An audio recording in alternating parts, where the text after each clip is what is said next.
J.K. Dobbins was almost comically funny. Okay.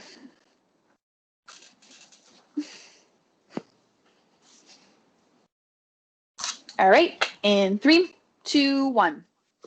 Welcome into Rapid Recap presented by Dreamfinders Homes. The Jaguars lose to the Baltimore Ravens. And John, this has kind of been the case the entire season, but especially this week, you look at the two rosters, and obviously the Ravens are a much more talented team, and they showed it today.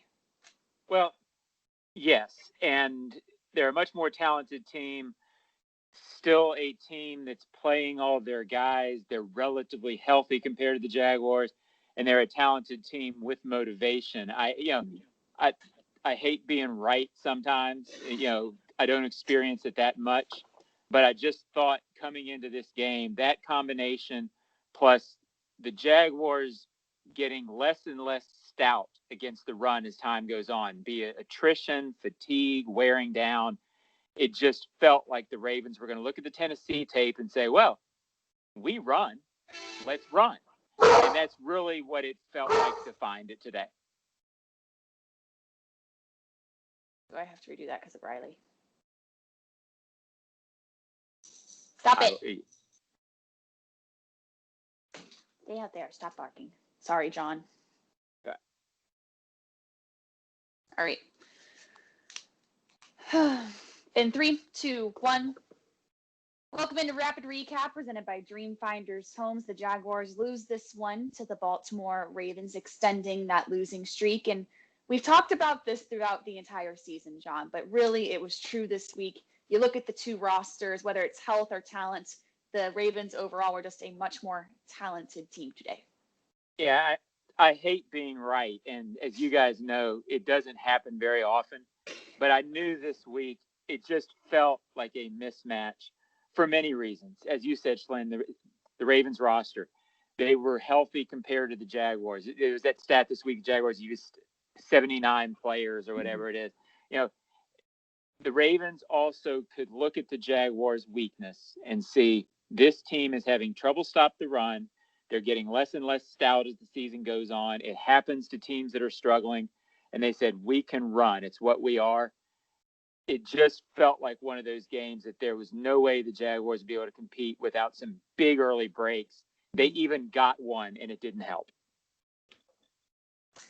Right, Brian. And now we go to the quarterback as a whole, who had some awesome stats. You're seeing it all over Twitter, but overall, especially the offense, Stats, they cannot please throw the stats away. I mean, what did your eyes show you? Did they show you a quarterback who was having a great day? The guy who double pumped in the end zone? Are you kidding me? You have to have some situational awareness there and understand what's going on. Look, the Gardner Minshew bandwagon is stopped by the side of the road. It's up on cinder blocks. The numbers don't matter at all. It was junk, garbage time, right? I mean, that was what they said about Blake Bortles in 2015. The Jaguars were trailing all the time. He was putting up big numbers with Allen Robinson. Same thing. The numbers don't matter. What do your eyes tell you? Who would you take as your starting quarterback? Gardner Minshew? No, you'd rather have Lamar Jackson. You'd rather have Ryan Tannehill. You'd rather have Kirk Cousins. Just go back over the list of quarterbacks that they faced. Keep going. You don't have your quarterback. That much is clear. Now, there are a lot of other things that were going wrong. John mentioned the injuries. The guys you were playing with on defense, I mean, they weren't a part of the equation when the season began. He wasn't getting any help there. I get all of that. The loyalists for Gardner will keep pointing out that the defense hasn't helped him at all this year and the running game. He's not the guy. And until you get the guy in April, none of this conversation matters. Yes, it is. And that is a Rapid Recap, recapping that loss to the Baltimore Ravens. And we will have much more about this game tomorrow morning. Jags drive time, 9 o'clock. We will see you there. That stat got you fired up, Brian. I like it. Well, it's just, I mean, what do your eyes tell you? Can't wait to see your highlights tomorrow, Shalane.